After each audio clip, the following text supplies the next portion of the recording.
At 0734 hours on April 12, 1945, off the coast of Okinawa, the destroyer USS Laffey rolled in the rising surf. The sky looked calm for a moment. The crew knew better. Radar screens glowed inside the Combat Information Center, each sweep marking incoming dots. The sound of boots moved fast on steel decks. Gun crews loaded belts of 40mm shells. Sweat mixed with diesel fumes. Men steadied their breath. A lookout shouted. Small shapes broke through the haze from the north. Engines roared.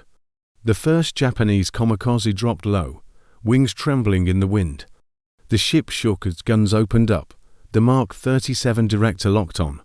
Radar tracked every move of the diving aircraft. Hot brass clattered over the deck. Smoke drifted across the bow. The plane fell apart in midair, torn by timed bursts from radar-guided fire control. Another attacker slipped through the clouds. The crew braced for the hit. They felt fear. They felt the pressure of knowing one mistake could end them. They fired again. This moment was only one spark in a much larger story of radar, steel, and desperate attacks. If you want more stories like this, make sure to subscribe, like, and share. The radar-guided gun systems that shaped the final year of the Pacific War emerged from urgent need. By late 1942, the United States Navy recognized a growing problem. Japanese aircraft were fast, aggressive, and skilled at low-altitude attacks. Old manual aiming methods could not keep up. Night raids exposed deeper weaknesses. Gunners struggled to track aircraft they could not see. The Navy needed fire control that worked in darkness, smoke, or storms. Engineers at the Naval Research Laboratory and companies like CA began to refine microwave radar sets for shipboard use. Early tests used the Mark 12 and Mark 22 radars, which fed data into the Mark 37 gun director. This system calculated range, speed, altitude, and course. It then transmitted aiming solutions to 5-inch guns.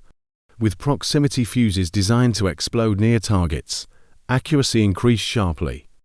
A 5-inch shell with a VT fuse could detonate within yards of the enemy aircraft. Splinters shredded wings and engines. The battles in the Solomons proved the value of radar. Destroyers and cruisers that used radar plots reported better firing accuracy. Commanders understood that radar control could cut reaction time from minutes to seconds.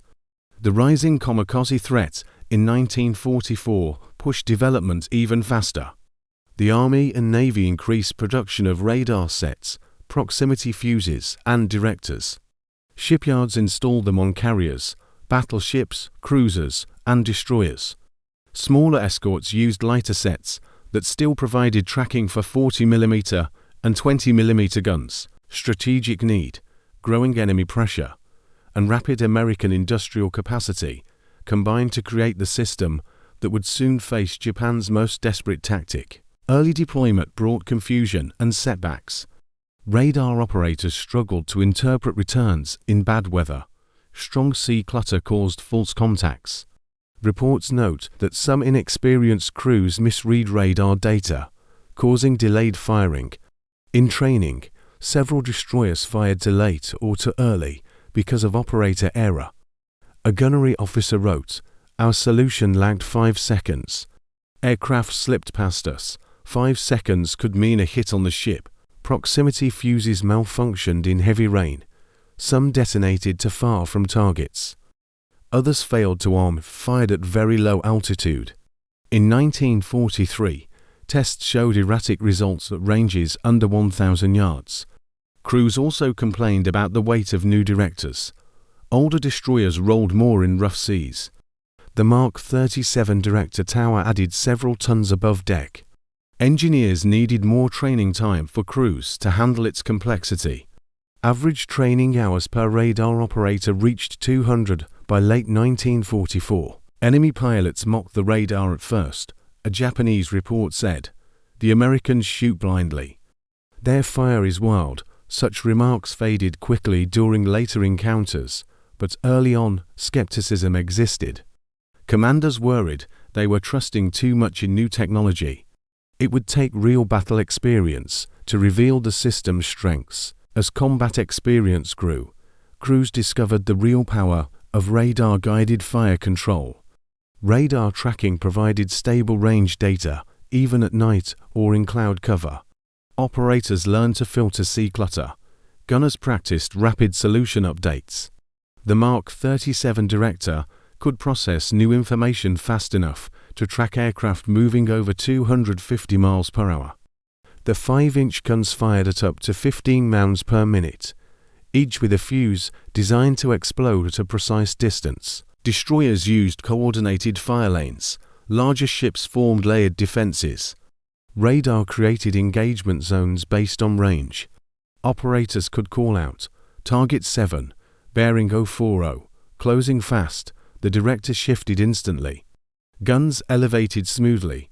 VT fuses allowed shells to detonate near the target. Even near misses caused crippling damage. Radar also improved accuracy for 40mm guns. Although these weapons still required visual tracking, radar cues helped crews aim sooner. With practice, crews saw kill rates rise.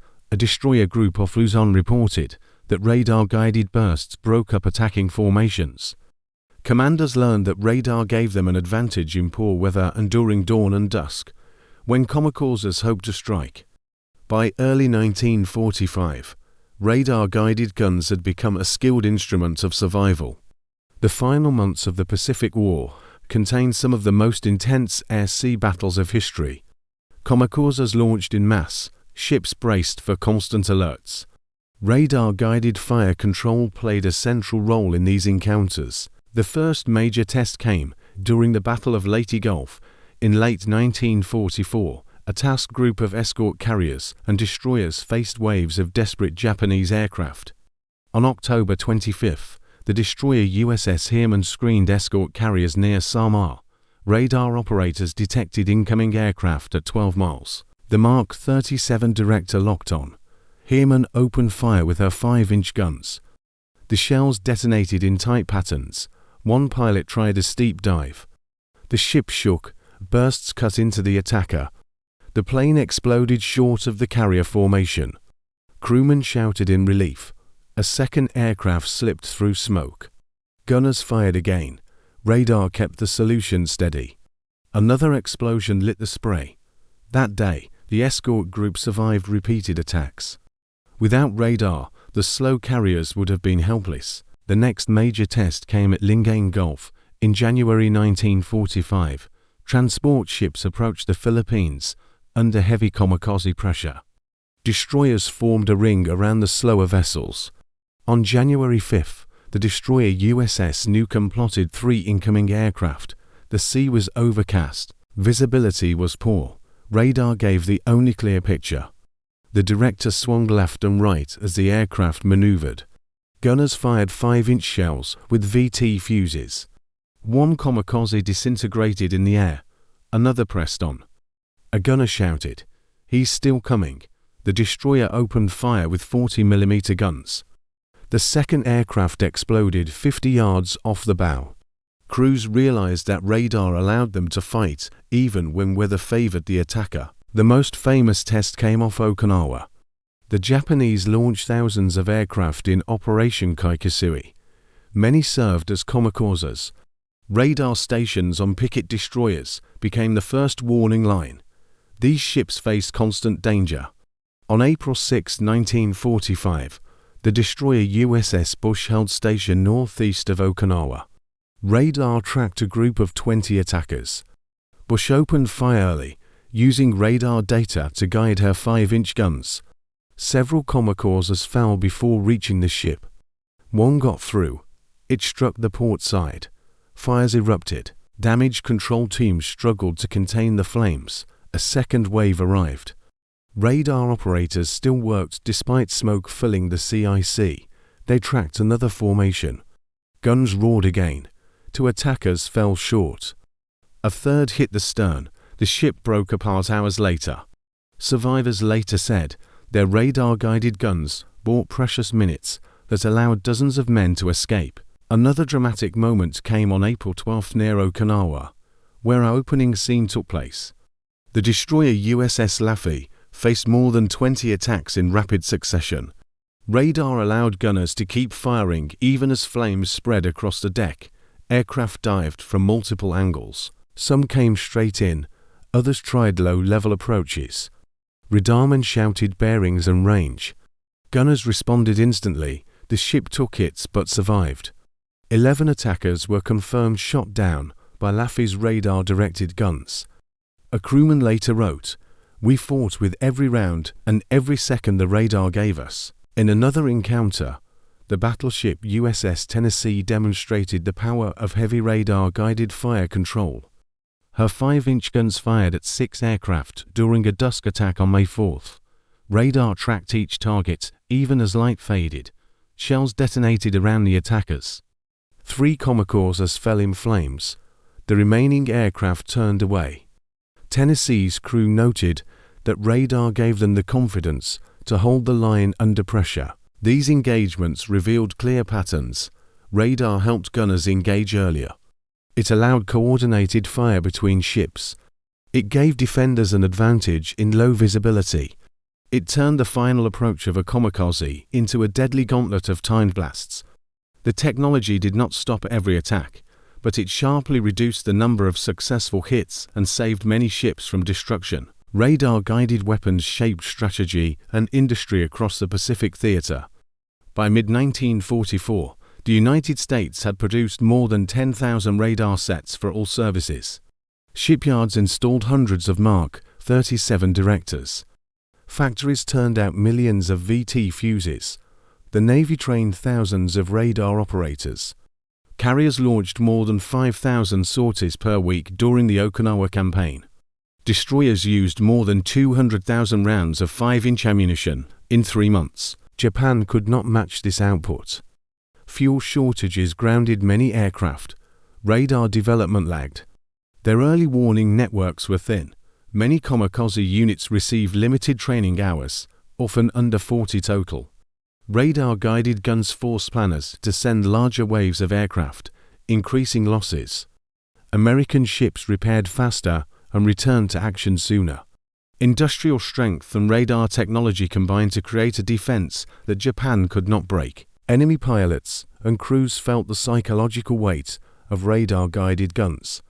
Surviving Japanese aviators wrote that they saw bursts appear around them before they even spotted the ship. One diary said, "The sky erupts around my plane." Another pilot noted, "Their guns find us in the clouds." There is no hiding. Crews began using slang like ghost range to describe the long distance at which American guns opened fire. Fear grew as more aircraft were lost before reaching targets. Morale fell in kamikaze units. Many pilots were young. They knew they faced radar systems that tracked them with cold precision. Some described hearing shells burst near their wings long before they prepared their final dive. By 1945, radar-guided fire control had become a symbol of American defensive power. Late in the war, radar systems gained new features. The Mark 25 radar improved target resolution. The Mark 12 and Mark 22 sets received upgrades that reduced false echoes. Improved proximity fuses triggered more reliably at low altitude. Battleships like USS Missouri used advanced radar to integrate 5-inch guns with heavy anti-aircraft batteries. Escort carriers added lighter sets for close-range defense. New tactics also emerged. Ships coordinated radar data through combat information centers. Radar picket destroyers used fighter direction teams to vector intercepting aircraft. Gunners learned to shift quickly between multiple fast-moving targets. Night firing drills improved. Some ships mounted quad 40mm guns with power tracking driven partly by radar cues. These developments created a final form of layered radar-guided defense. Ships combined early detection, rapid engagement, and concentrated fire. By August 1945, this system was mature, lethal, and fully integrated into fleet doctrine. Radar-guided guns left a clear record. During the Okinawa campaign alone, American ships shot down more than 1,400 Japanese aircraft. Many kills came from 5-inch guns using radar direction and VT fuses. Losses were heavy, but would have been far greater without these systems. Destroyers and cruisers reported that early radar bursts often broke up attacks before pilots reached their dive point. Production totals showed the scale of effort. Millions of fuses, thousands of radar sets, and hundreds of directors made it possible. This technology changed naval warfare. It reduced the advantage of low-altitude surprise attacks. It forced attackers to face precise defensive fire. One Japanese veteran later said, "Your radar guns cut the air around us. We felt trapped." His words reflect the respect earned through hard combat. Radar-guided guns stood as a shield in the Pacific. Their legacy is a record of endurance, adaptation, and decisive technology.